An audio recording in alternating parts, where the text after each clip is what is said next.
If you notice any tension in your body, let go of it.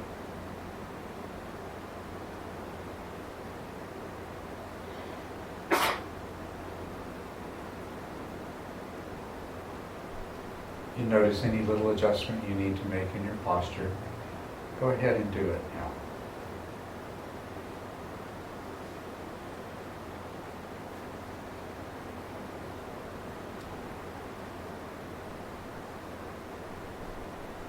Your body should be relaxed, comfortable.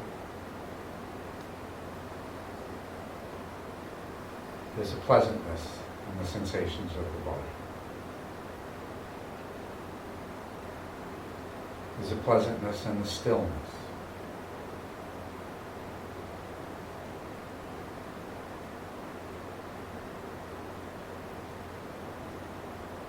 Now, as we refine the focus of our attention further, retain in your peripheral awareness that pleasantness, that relaxed, comfortable feeling of the body. And now, shift your attention to the sensations produced by the breath, anywhere they happen to occur, your chest, your abdomen, your nostrils, your shoulders. And allow your mind to freely explore that experience, the sensations of the breath.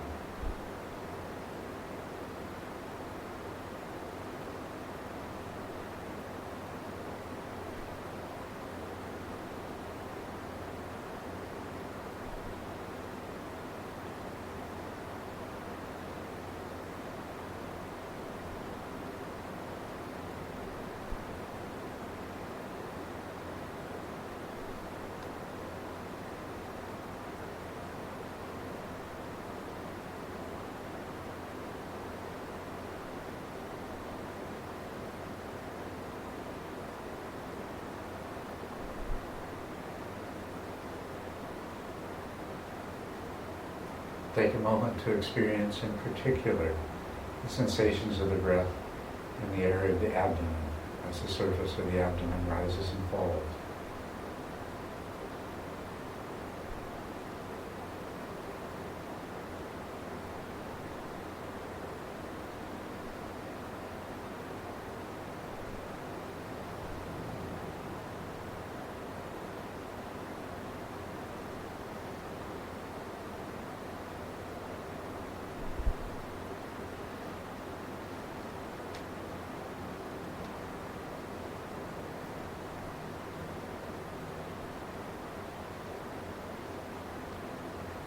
Shift your attention to the upper part of your chest and your shoulders and observe the sensations there as you breathe. Just take one deliberate deep breath just to make those sensations clear and then breathe naturally.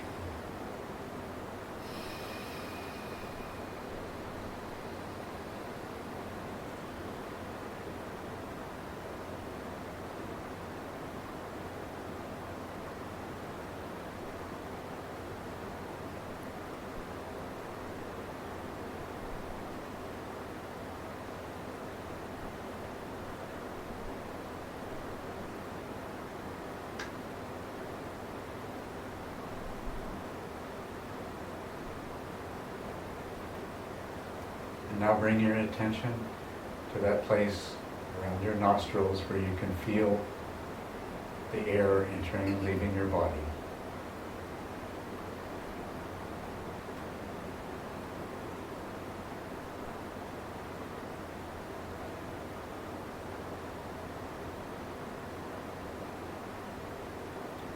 Make that the focus of your attention. Sensations in your chest and shoulders will probably still be there in the background. Likewise, the sensations in the abdomen. But make the sensations at the nose the focus of your attention.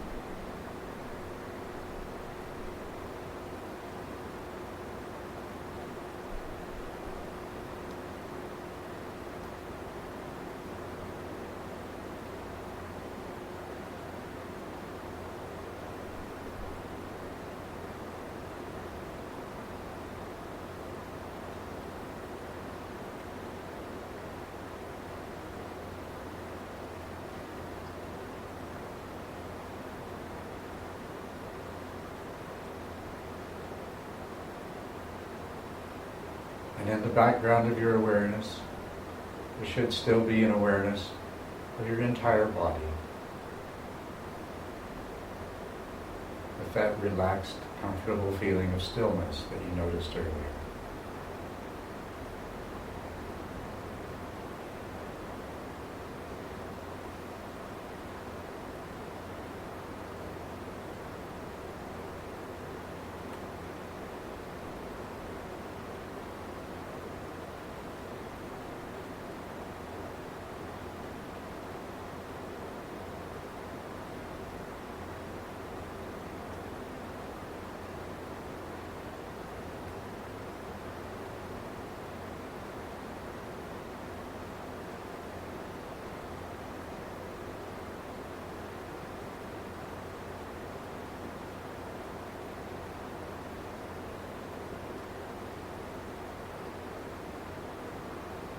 And as you observe the sensations of the breath at the nose, in the background of your awareness, there will still be the sounds. There will still be this awareness of what a wonderful thing it is to be here in this place and at this time. A special place, a special time.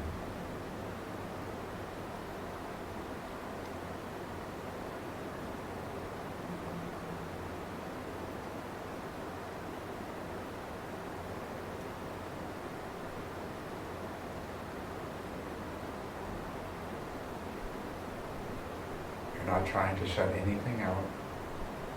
Allow it all to be there. There's probably some thoughts passing through your mind. Let them come and go.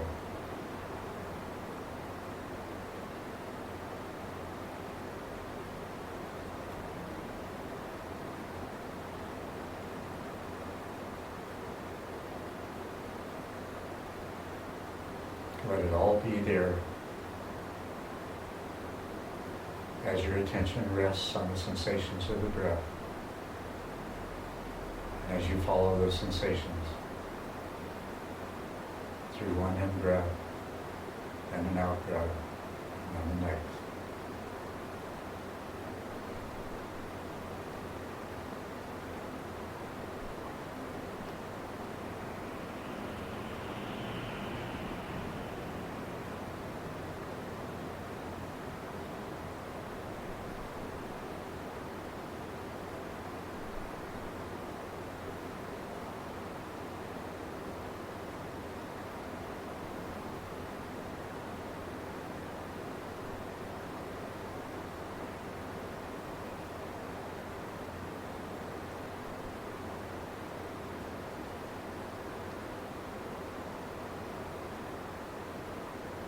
While allowing everything else to be there in the background, see if you can follow your breath for 10 consecutive breaths. At the end of each exhale, and that pause before the next breath begins, then you count. First 1, 2, and if you lose count, or if your mind drifts away and you miss part of the breath, start over. The objective is to count 10 consecutive breaths.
Notice how even while thoughts come and go, you can still follow the breath. You can still keep your attention on those sensations.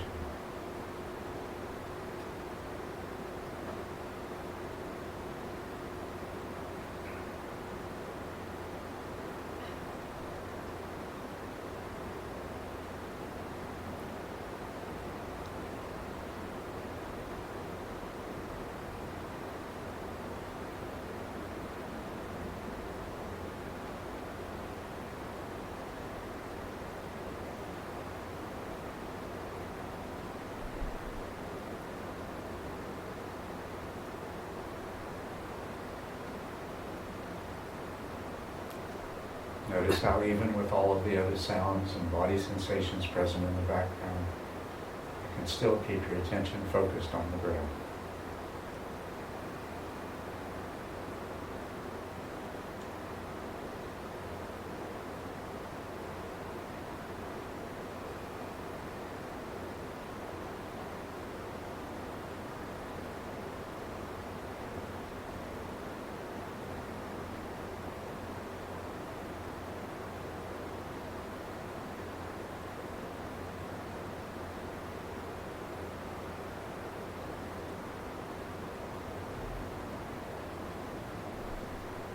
It's not about being single-pointed, not about being thought-free. It's just about staying with the sensations of the breath.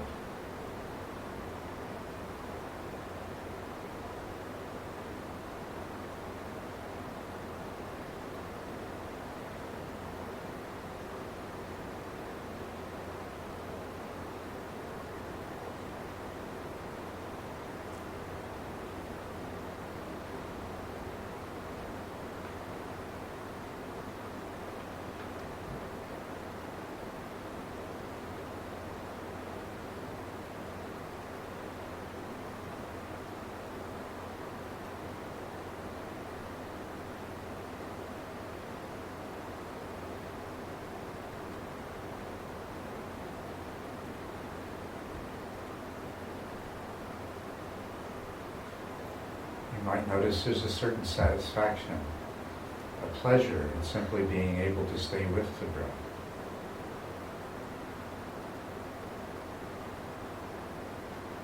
And you may notice that by doing so, there's a calmness that's also quite pleasant. Keep these in your peripheral awareness.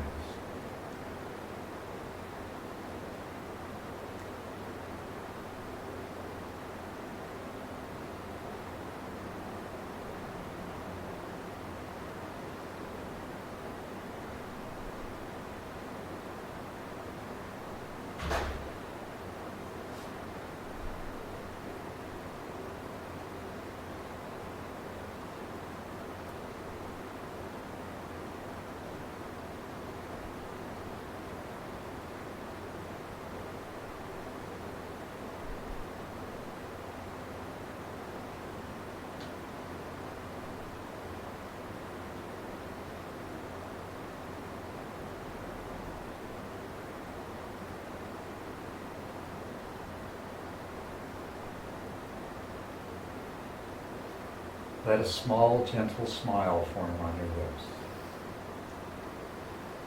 in response to that feeling of satisfaction.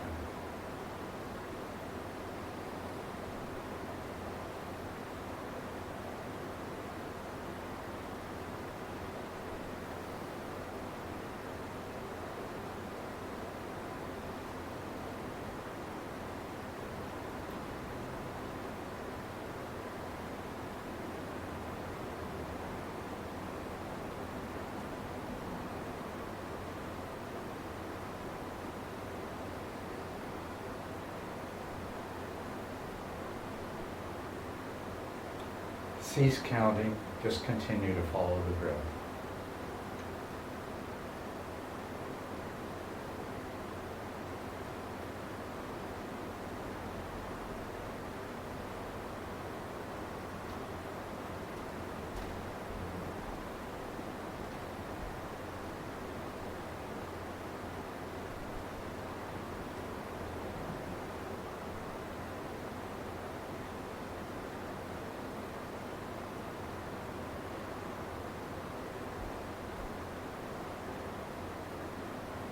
See if you can notice exactly when the in-breath begins and exactly when it ends. Exactly when the out-breath begins and exactly when it ends. And notice if there's a little pause before the in-breath and another one before the out-breath.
What I particularly want you to notice is how you can follow the breath. You can notice those beginnings and endings and pauses. And you can still be aware of the world around you, of your body, of the coming and goings of thought in your mind.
I want you to make note of the way that you can miss one of those beginnings or endings or pauses whenever your attention wavers, whenever it goes to a thought or sensation.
Direct your attention to your left hand.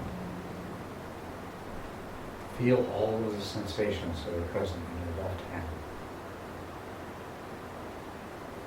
The touch, the pressure, temperature.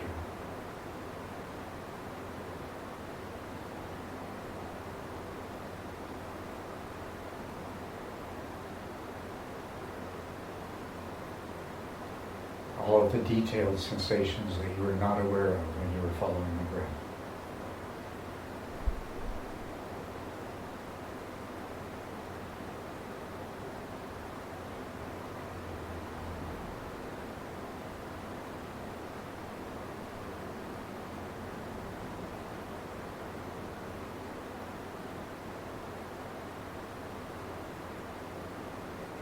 What is the quality of the awareness of your breath as you do this?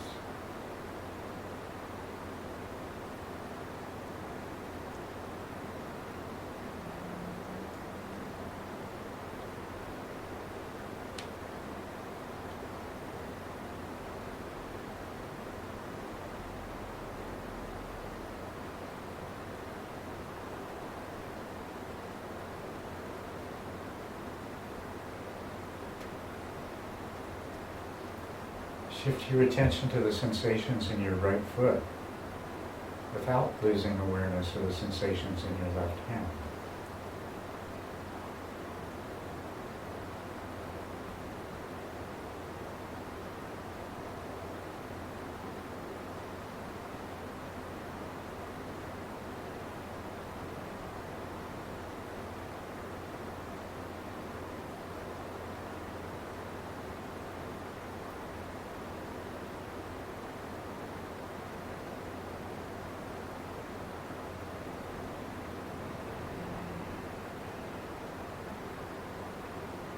Notice a kind of wavering and alternating between these two. As the sensations in your hand become clearer, those in your foot are less clear, and vice versa. Play with that a little bit.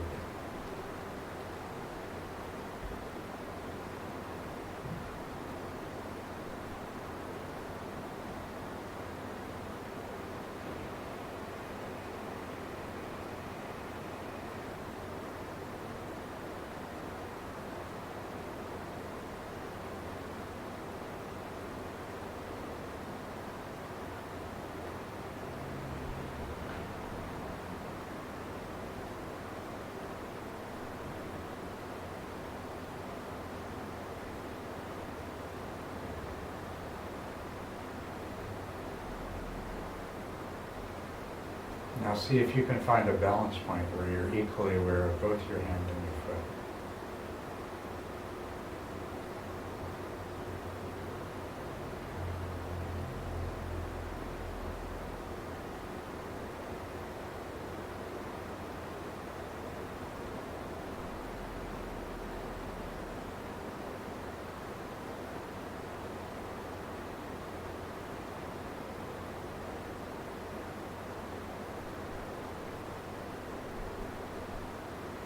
Compare the quality of that perception to when you had only focused on one at a time.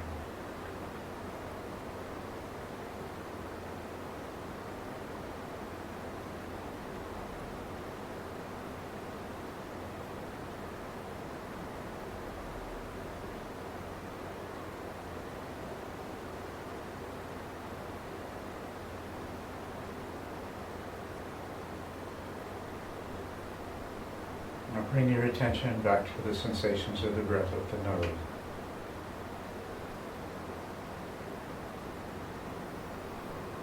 And observe the things that you've discovered about the way awareness and attention work as you follow the breath at the nose.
Make it your goal to identify the end of the in-breath with the same precision that you can perceive the beginning of the in-breath. Likewise for the beginning and the end of the out-breath.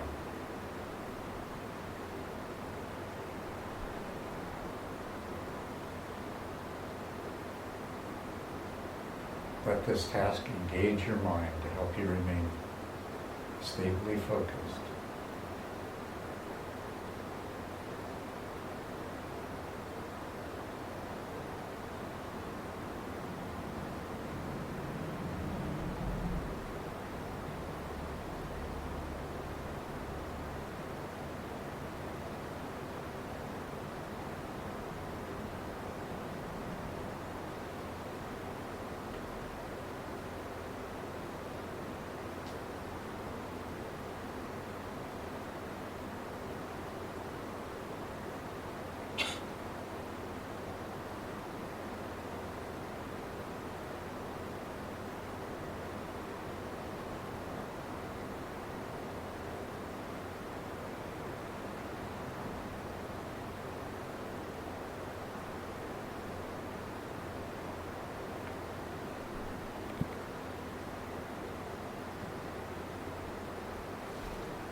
Don't forget to retain an awareness of the comfort, the relaxed pleasantness of your body,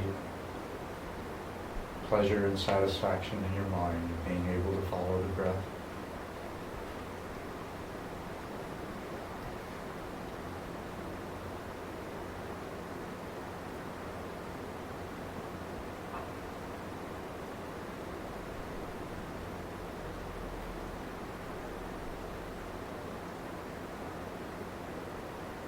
If you have some discomfort in your body, just let it be. Notice that there are pleasant sensations as well.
Take a deep breath.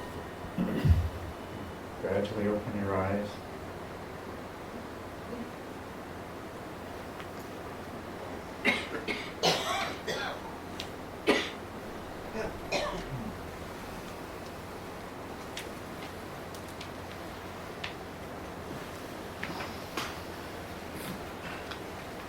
How was that? Any comments?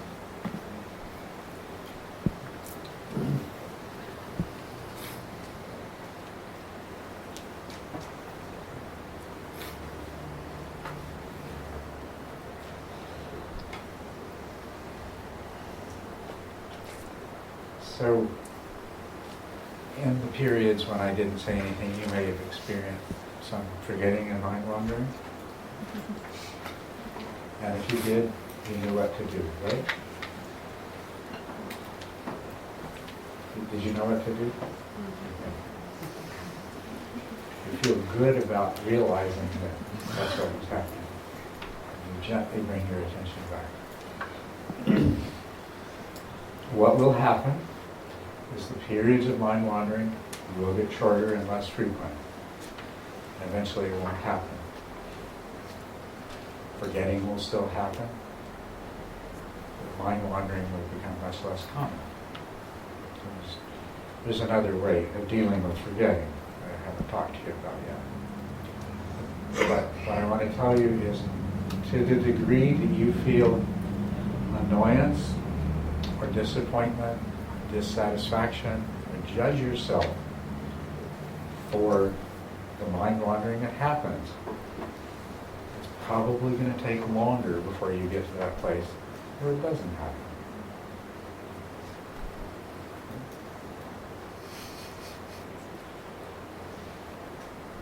Were you able to retain some awareness of pleasure, physical and mental, as you were meditating? Did you find it made a big difference? It's a very important thing. It makes a huge difference. What you really have in here is a herd of cats wanting to go every which way. And the only way you can get them to go in the same direction is to have some tuna. Tuna for the mind is pleasant feelings. An awareness of pleasant sensation. There inevitably are going to be some unpleasant sensations, physical, mental, in the form of restlessness or doubt or whatever it is that comes up. But there are always some pleasant ones there. And your natural tendency, as you probably have noticed, the mind's natural tendency is to emphasize the unpleasant side. So all you have to do is shift that over in the other direction, and it will help your meditation quite a bit.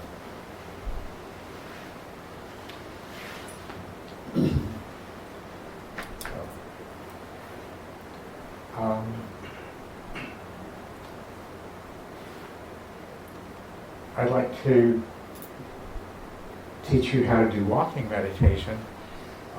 In our schedule, we allowed some time for walking meditation, but I'm not sure where that would happen unless everybody goes out in the parking lot.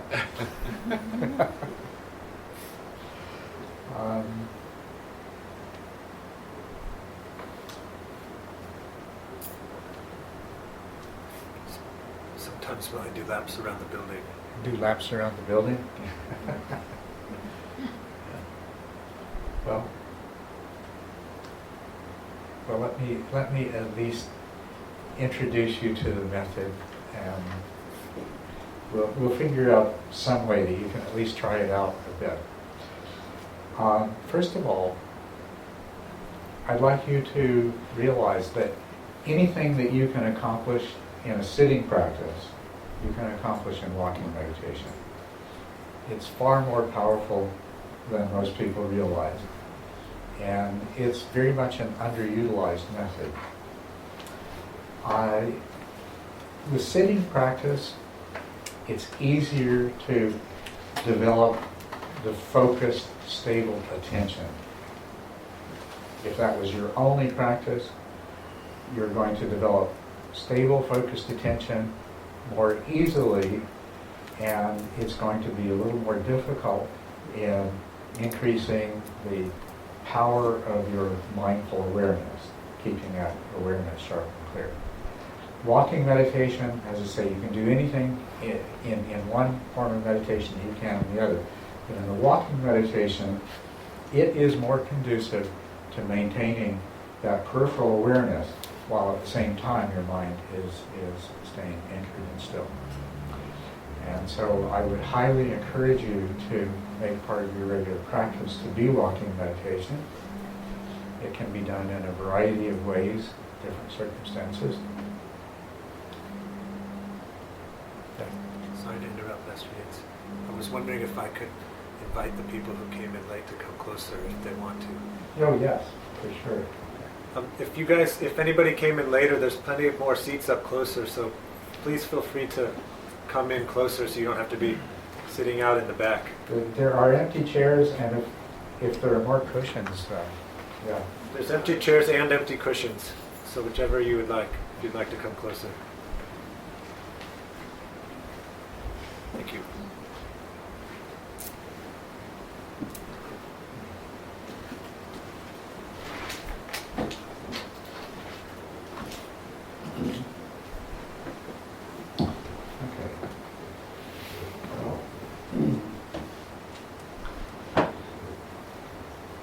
Trying to think if you can see me if I get up and demonstrate walking meditation. Let's see how it works.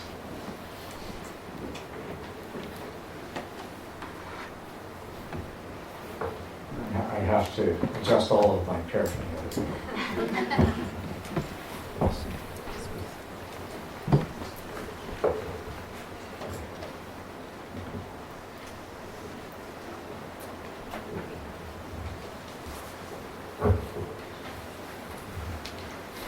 Okay.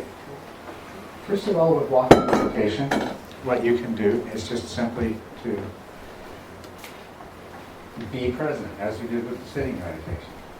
Walk slowly at a moderate pace and just practice being completely present. Being aware when your thoughts are trying to take you somewhere else, past, future, something that's happening somewhere else. Bring yourself back to the present. While you're doing that, you can explore the effects of walking at different speeds. What you'll notice, for example, is that the more rapidly you walk, the more completely automatic it becomes. Your body takes over. The mind doesn't have much to do. You'll notice the faster you walk, the more likely your mind is to go on a trip. When you walk more slowly, it's much less automatic. And you'll find that you have to keep a good focus of attention, because if you don't, your walking will become very unsteady and you begin to lose your balance. So this is one of the variables that you can adjust in your practice. It is the speed of walking to produce different effects. So to begin with, just practice walking, being in the present, and discovering all kinds of things about walking. The relationship between the body and the mind, the effect that speed has on it. Explore the different sensations in your body. There's two kinds of sensations in particular that you want to explore. And this is just like in doing a breath meditation. We went from just being in the present, being aware of everything, and then we focused on the body, and then we focused on specifically breath-related sensations, and then finally zoomed in on sensations of breath in one location. We're going to follow a similar pattern to that. So you become aware of all the sensations in your body as you walk. You'll notice some movement in your hands, your hips, feelings, and muscles and tendons of your legs, and of course the sensations on the soles of your feet as you walk. Out of all of those sensations, you begin to zero in more specifically on the ones that are in your legs and are most specifically connected to the act of walking. So when you lift your leg, you can feel a muscle contract, and you feel the sole of your foot leave the ground, All of these movements are something that you can focus your attention on. To further refine this, use the sensations in the soles of your feet as the anchor for your attention. Your eyes are open, your ears are open, you're taking all kinds of things in. There's lots of peripheral awareness, but you want to anchor your attention. So you anchor your attention on the sensations on the soles of your feet for walking. So that takes the place of the sensations of the breath of the nose. And there's several different styles of walking that you can do. One is called step by step. And that involves simply walking where you complete each step is completed before the next step begins, which is different than the way you usually walk. Because normally, as we step, the back foot starts coming up. And what you want to intentionally do is complete this step and shift your weight onto this foot before this foot moves. And that's why it's called step by step. So it's one step at a time. And so you will, of necessity, walk a bit slower than you normally do. You'll definitely walk with more awareness than you usually do. And then what you can practice doing is directing and sustaining your attention. And it's really nice the way this works, because if, let's say, I have shifted my attention, I have shifted my weight to this foot. Now I'm going to put my attention on the sole of the foot that's at the back. And I'm going to observe those sensations as I lift and move in place and shift. Now I'm going to shift my attention to the sole of the other foot and observe the sensations as I complete that step. So you are continuously directing and sustaining attention. In terms of meditative skills, this is the most fundamental meditative skill to master, is directing and sustaining attention. So we do that with step-by-step walking. Now, as with following the breath, you can do this in more and more detailed ways. I suggested to you following the breath and trying to identify the beginning and the ending of each in and out breath and the pauses between them. And the more you do this, the better you'll get at it until they become really clear. And even the end of the out breath, which tends to be the most subtle, is going to be as obvious to you as the beginning of the in breath. And those pauses are going to be clear enough that you'll notice if they change in length and get longer and shorter. That will happen over time. As you go on with following the breath, you can begin to discern specific sensations. In the course of an in-breath, there are several different sensations that you will come to recognize that recur with every in-breath. And then likewise, there are several distinct sensations that recur as a part of every out-breath, between the beginning and between the end. This is a refinement of the breath meditation, of following the breath. It's something very similar in walking. So you can go from doing step-by-step walking, which is really good. Do that. Do lots of that. When you feel ready to practice maintaining a sharper, closer focus of attention with more detail, while at the same time retaining a lot of peripheral awareness, which you need to do so that you don't run into something or stumble, then you move on to from step-by-step walking to three-part walking, okay? Where you take the time to very clearly discern the sensations that occur in the process of lifting the foot. Because as you lift the foot slowly, there's a whole variety of sensations there. And then as you move it, and then as you place it.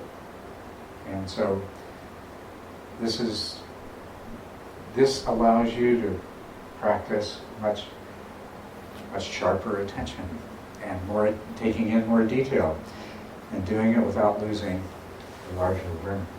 And when you get good at that, there is 9-part walking.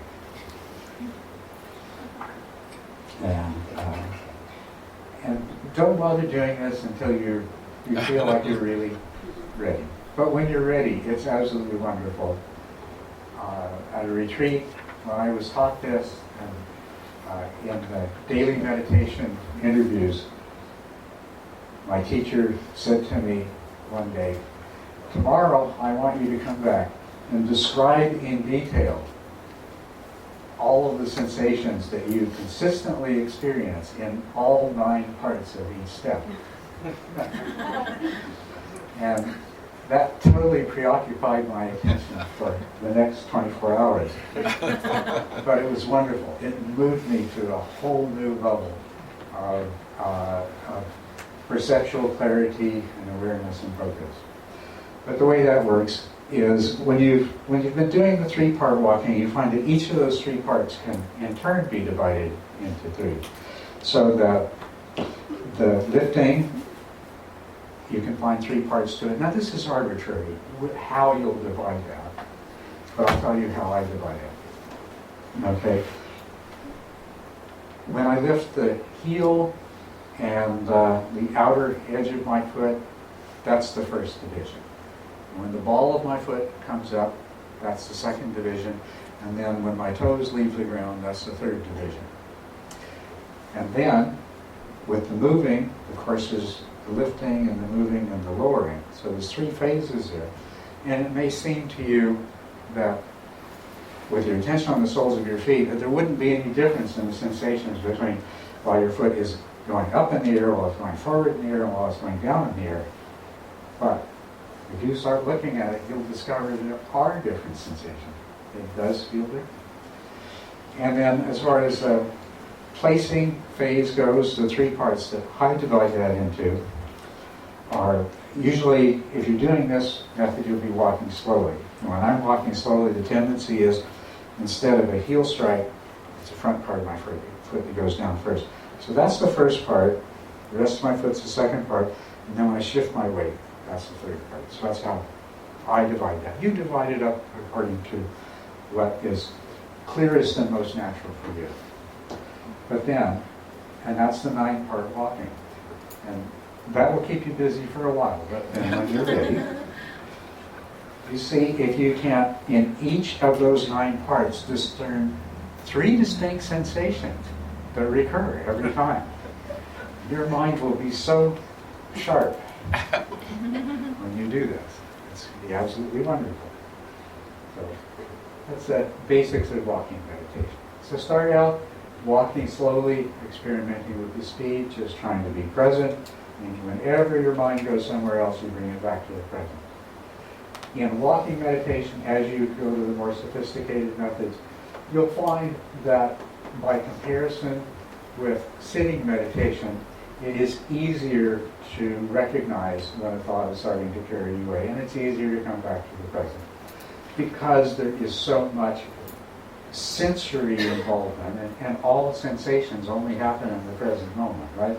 There's so much sensory involvement that it's easier to manage the mental processes during walking meditation. Which means that you don't get quite as good practice experience in recognizing those movements and gaining control over them because they're easier. But that's fine. Yeah, it allows you to refine other aspects of your meditation skill. So so stay in the present moment, experiment with walking at different speeds, then begin focusing your attention on the soles of your feet, and then as you go along, let the process become more and more refined. Now I will mention, just as with using the sensations of the breath at the nose, an alternative is the abdomen. The sensations there are coarser, and therefore ultimately what you can do with them is you can't do quite as much with the sensations there as you can with sensations at the tip of your nose. The same thing is true of walking. And some people find that they have a bit of problem using the soles of the feet as a meditation object. So if that should be the case with you, or if for any reason on some particular occasion it's a problem for you, then use the sensations in your legs, the sensations of the muscles and the movements of the joints and so forth. It's coarser, but it still provides a lot of information that you can focus your attention on and observe as you walk. So that's how you do walking meditation. Now, we can figure out a way to try it out right now before you forget everything I said. That would be great. I'll let you MC that part. Well, we could try and do it in here, or we could take everyone outside. That's basically it. But you need bare feet.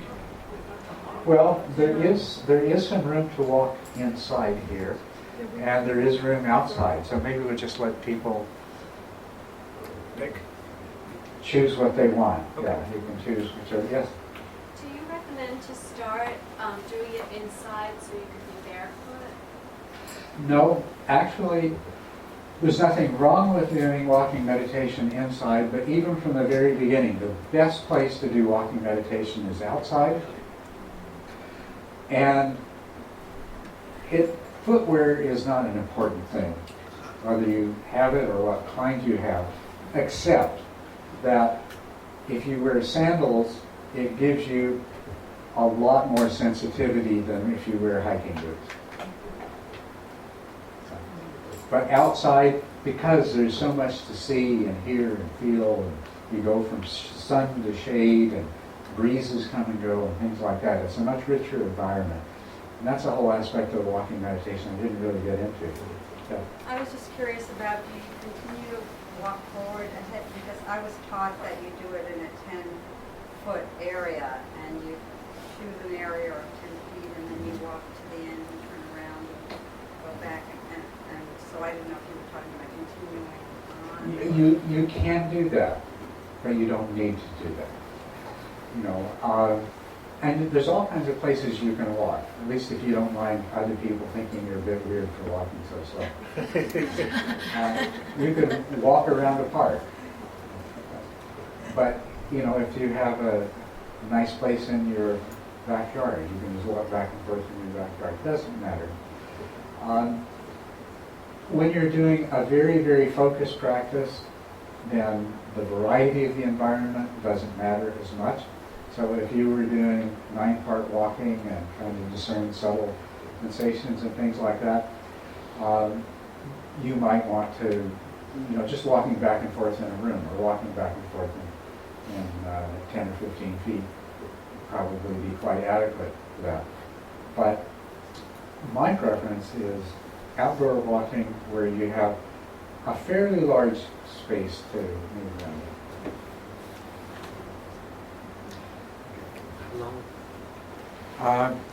Let's do this for 15 minutes. Is that how much time do we have? I think till 3:45. That is the end of everything. That's correct. It is. Yeah. So we have until so we have another hour and a half total. We have another hour and a half. Wanted to get some question and answer period in here. I think we have some questions now too. Good. What do you do with your head? You just let them be and notice what you're doing. Sometimes you'll put them behind you, sometimes in front of you, sometimes you'll let them hang down. And when you are experimenting with walking at different speeds, you'll notice that affects where your hands naturally tend to go. When you're going very slowly, you'll tend to put your hands behind your back. When you're going more quickly, you tend to put your hands at the side. So yeah, well, okay, let's do this for 10 minutes then, I guess. 10 minutes?